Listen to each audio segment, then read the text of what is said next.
Alrighty. Canaan Smith has released a brand new album, High Country Music, and it's time to talk about it. High Country Music is Canaan's second full-length LP, although he's had a rather unorthodox career timeline. I'm not going to try and act like I know everything or very much about the guy, because I simply don't. However, from a quick search on the internet, essentially he released his first single, We Got Us, back in 2012. In 2015, he released his debut album, Bronco, which featured his number one single, Love You Like That, and then he essentially disappeared. In early 2018, he parted ways with his label and signed with Tree Vibes Music, which is founded by the Florida Georgia Line Boys. Regardless, somehow, someway, we've wound up here with Canaan's sophomore album, and as I said earlier, it is time to talk about it. Going into this album, I truly didn't know what to expect. The only featured track I had heard before hearing the full album is Cabin in the Woods, because if my memory serves me correct, it was suggested in the early days of What's On, but I digress.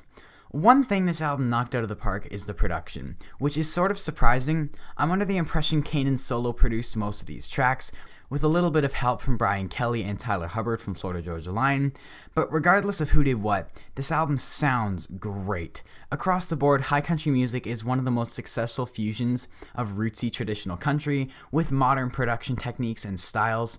It's one of those rare cases where at least sonically I can see your everyday mainstream Morgan Wallen fangirl enjoying this record just as much as your trusty 63-year-old neighbor who does nothing but insult any music that was released after the year 2005. And there's obviously exceptions like the second track, Mason Jars and Fireflies, which especially with the howling and quick tempo beat sounds like it was pulled straight from the new Ian Munsick record. But on the whole, this album is just a very appealing blend of eras. I also love how Canaan really embraces his mountain roots. At times, I think lyrically he can overdo the mountain references, but at least instrumentally, High Country Music does a great job of staying true to its geographical origins, and it pays off. It's authentic, and Canaan's level of comfort on these twangy yodeling tunes just emphasizes my point. There's an obvious connection between Canaan's personality and the actual sound of the music. It's like the difference between the Look What God Gave Her style Thomas Rhett versus this new growing up Thomas Rhett we're actively being introduced to. Thomas just naturally belongs to a more picket fence, dusty ball cap sound than the artificial cowboy hat designer shoes character he was trying to put on. To bring it back to Canaan Smith, this just doesn't sound like everything coming out of Nashville by way of Corey Crowder and FGL, despite Crowder being a frequent writer and the FGL boys playing a decent role in the production. This sounds like the music Canaan grew up living through. You can hear it through the abundance, and I mean abundance of fiddle throughout this record, more lo-fi worn down drums as well as mandolins and background vocals that, rather than harmonizing, can be heard howling or wailing.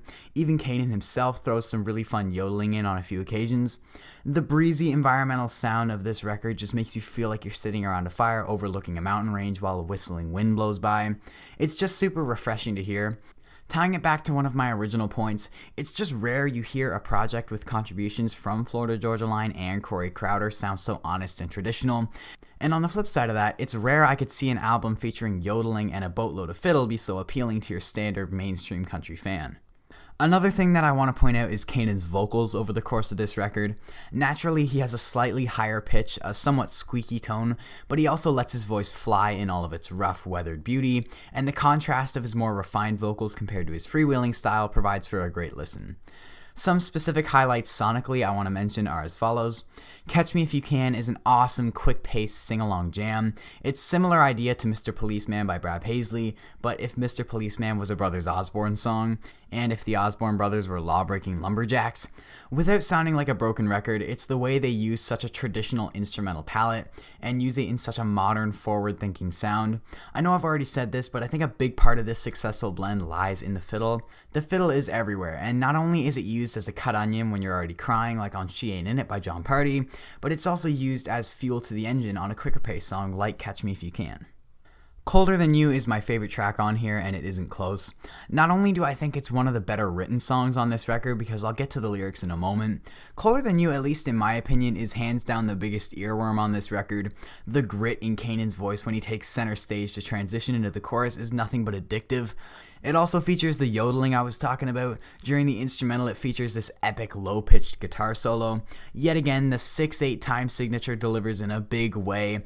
I just think it is the fattest groove on the album with the pounding and equally basic drums. It by far has the best intro out of any song here. The way it just jumps right into the lyrics and allows the drums to just fall into rhythm. It's just a great listen. Moving on before I spend too long on Colder Than You, Mason Jars and Fireflies is the one I mentioned earlier. It's by far the most experimental, modern song being offered here, but at the same time, it's also one of the songs that does the best job of making you feel like you're in the mountains. I think most of that effect can be attributed to the echoing howls in the background. Like I Ain't Missing You is one of the slower heartache moments on the record. It's got a gorgeous roomy steel solo with an accompanying fiddle line. It just stands out amongst the competition on this record. Lastly, Highway Blues has some of the best percussion on the whole album. Just the way the drums are able to convey emotion, specifically in the chorus when they just hammer away, emphasizing this desperate, pleading mentality of Canaan for him to just get back to his girl. It's really well done. Really, there's no songs on here that sound bad or even mediocre. I'm really struggling to criticize the sound of this record because it's just put together that well. Those are just the individual songs that stand out to me as a level above. However, this album is not perfect. The area this album runs into some pretty major issues is the lyrics, because as phenomenal as this record sounds, I would be a fool to stand here and act like it's anywhere near the level of songwriting you'll find on a Zach Bryan record. Now, though I by no means expect every piece of music to be as intricately written as Zach, who I just used as an example, and though I understand singing depressing songs about self-doubt and drug abuse isn't the smartest avenue when searching for broader appeal, but this album lyrically just feels not necessarily uninspired, but lazy or cheap. Too often on this record, everything comes back to pandering lyrics about being from the mountains or being a mischievous country boy living in a cabin. Though there's nothing wrong about being proud of where you're from, I just think these basic concepts are the focus of too many tracks, and what's not helping is the heard it before writing the already generic concepts receive. It's a shame because this album is so impeccably produced, but I simply can't look past the songwriting on this project. Grounded is your stereotypical checklist song about the things Canaan's morals are grounded in. He's glad his dad punished him when he got caught drinking. He deserved to be benched in his junior year but never tells us why or even what sport he's referring to.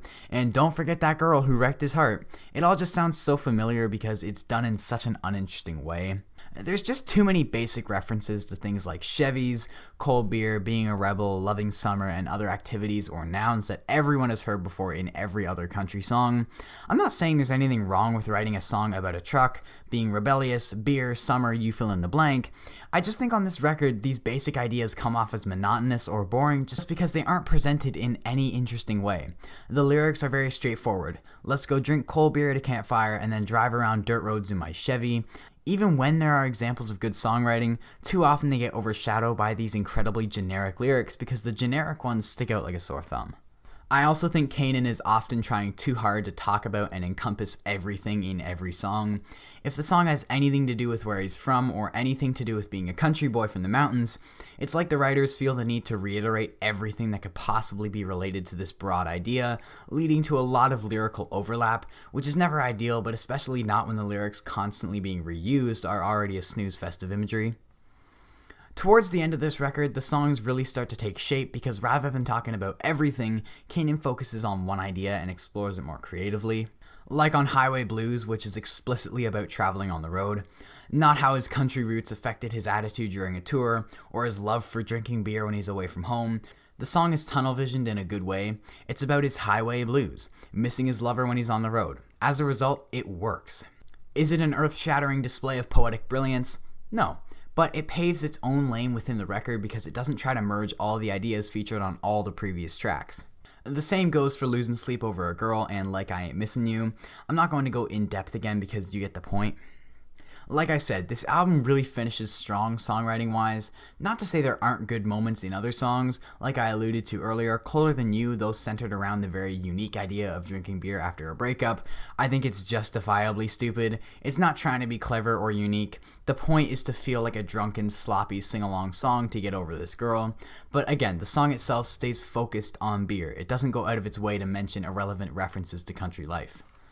However, with all of that said, overall I really enjoyed this album, especially since I'm a person who can accept a lower quality of lyrics if it means a better sound. I know some people are the opposite, that's just how I am, but for that reason I did really enjoy this album. However, taking all things into consideration, there's still a good amount of improvements that could be made on this project. Although it did a lot right with the production, length as well, it was very well structured. It had a runtime that didn't feel cut off or dragged out. The runtime was fully justified by the track list. For anyone new, I'm not saying long albums are bad. An album can be an hour long and feel cut off, just like an album can be 30 minutes and feel dragged out. It's all musical and artistic context. Rating-wise, despite me loving the sound of this thing and loving how they incorporated techniques from so many eras and styles, the lyrics do undeniably put a roof on this thing. Regardless, I'm really looking forward to where Canaan goes from here. Like I said, I loved how he pressed into his mountain roots, and the production is just a few rungs shy of top notch. I think if the penmanship can tighten up a bit, be a little more detailed and focused, I think Canaan could truly strike gold with his future albums. I'm just hoping we don't have to wait another 6 years.